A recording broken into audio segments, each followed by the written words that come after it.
Birthdays were always quiet in our house. No balloons, no confetti, no heartfelt speeches around a dinner table. But still, every year, I held on to the hope that maybe, just maybe, things would be different. I had never asked for much. Not cake, not even a party, just a gift. Not something expensive, just something that meant he remembered. That he thought I was worth the effort. This year, my 18th birthday, I thought it might finally happen. I remember that morning so clearly. I woke up a little earlier than usual, heart thudding, barely able to contain the childlike excitement I kept buried most days. I brushed my teeth, fixed my hair, and even picked a shirt I didn't hate. One that still looked decent despite being 2 years old. I walked down the stairs slowly, listening for voices, hoping for laughter, or maybe even the scent of pancakes. The kitchen was warm with morning sunlight. My little brother, Sam, sat at the table, swinging his legs as he chewed cereal. My mom stood at the stove, humming softly, flipping eggs. My dad sat at the head of the table, coffee in one hand, newspaper in the other, his glasses perched low on his nose. No decorations, no gift boxes, no cards. Still, I held on to hope like it was the last candle I'd ever get to blow out. "Morning," I said, trying to sound casual. "Morning, kiddo," Mom said without turning around. "Hey," Dad muttered without looking up. I sat down slowly, trying to ignore the sinking feeling in my chest. Sam grinned. "Happy birthday." My heart fluttered. At least someone remembered. "Thanks," I smiled back. My mom paused, turned to me, and placed a plate of eggs in front of me. "Happy birthday, sweetheart." I nodded, the warmth of her voice softening the coldness in the room. Then Dad spoke. "You look like you're expecting something," he said, finally looking over the rim of his glasses. My heart skipped a beat. Was he teasing before giving me something?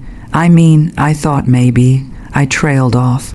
He raised an eyebrow, thought maybe what?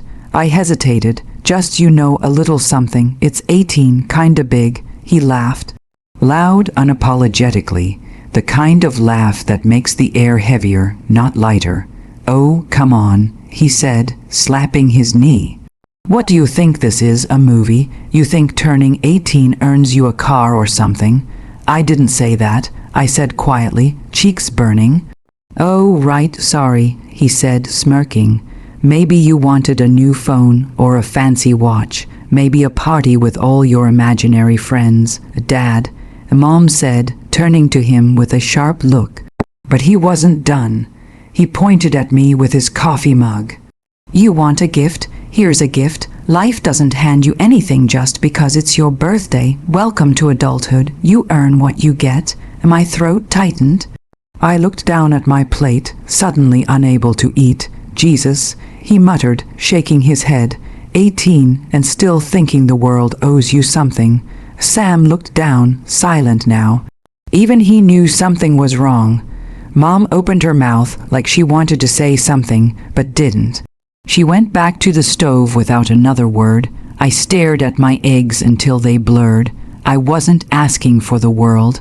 I whispered. No one responded. I stood up, left the plate untouched, and walked out the door. My heart pounded against my ribs like it was trying to escape. I walked until I couldn't see my house anymore, until my legs burned and my cheeks were wet. That day, that moment, shattered something I'd been patching together for years. You see, my dad had always been distant in that quietly cruel way. He wasn't the type to hit or scream.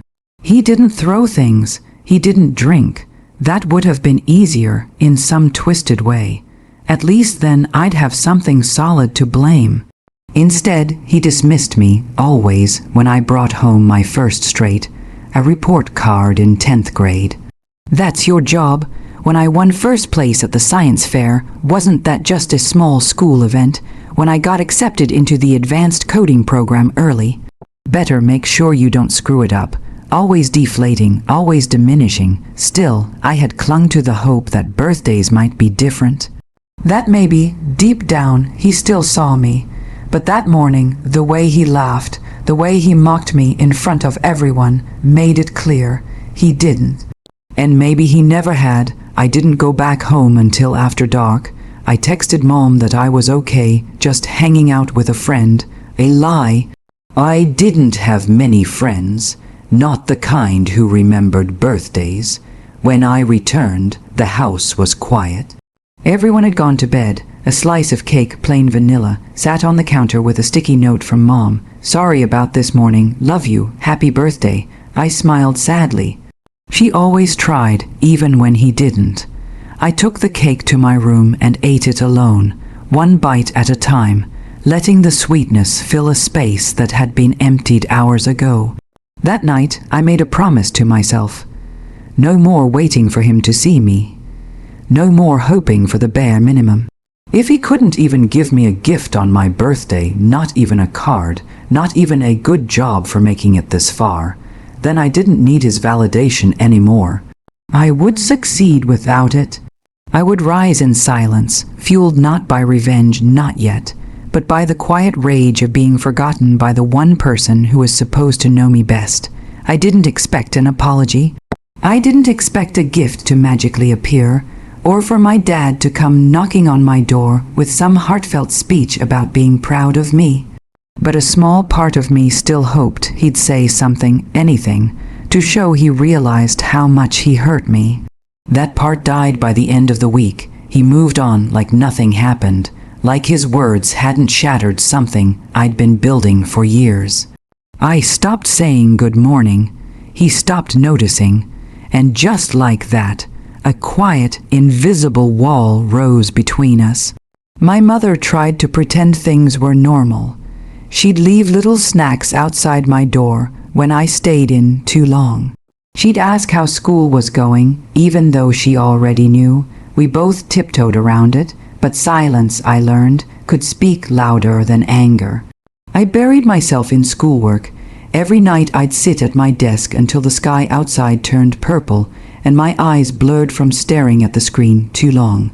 I finished homework early, started reading ahead in classes, and took on online coding challenges just to keep my mind occupied. There was something comforting about numbers. Code didn't lie. Functions didn't mock you. You gave it effort, and it gave you results.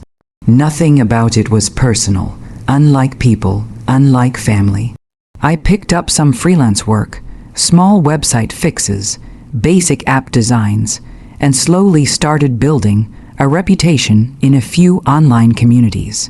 One of my mentors from a summer tech bootcamp noticed how active I was and referred me to a friend who was starting a new AI project.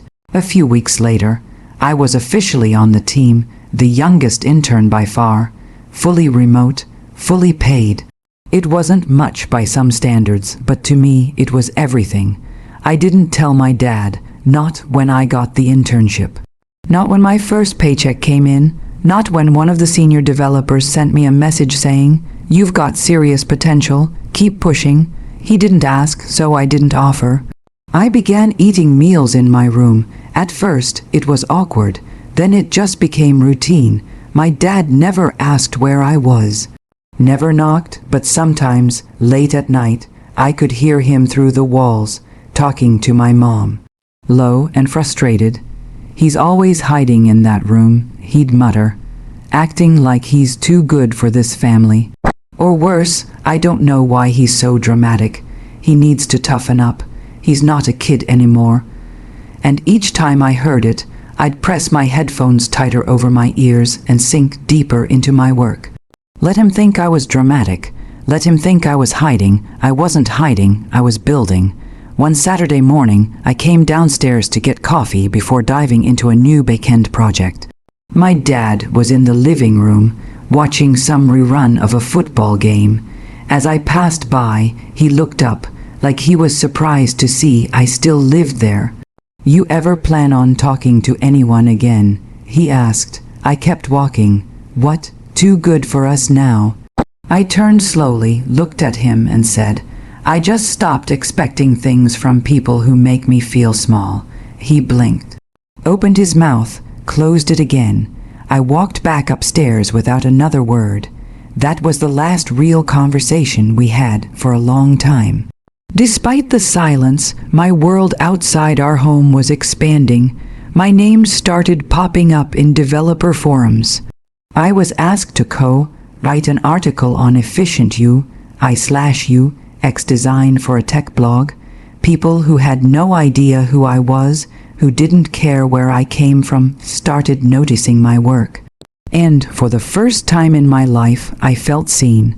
Not because of a birthday, not because I asked, but because I earned it. It wasn't about revenge, not yet. It was about survival. Every late night, every quiet meal, every ignored moment, it hardened something inside me and sharpened my focus. He may have forgotten my birthday, but I'd never forget how it felt. And I'd never let myself feel like that again. One night, a message popped up on my screen from the lead developer I'd been working under. "You've got real talent. If you keep going like this, you'll be leading your own team in a year. Proud of you, kid." I stared at it for a long time. My dad had never said those words, not once, but I didn't need him to anymore.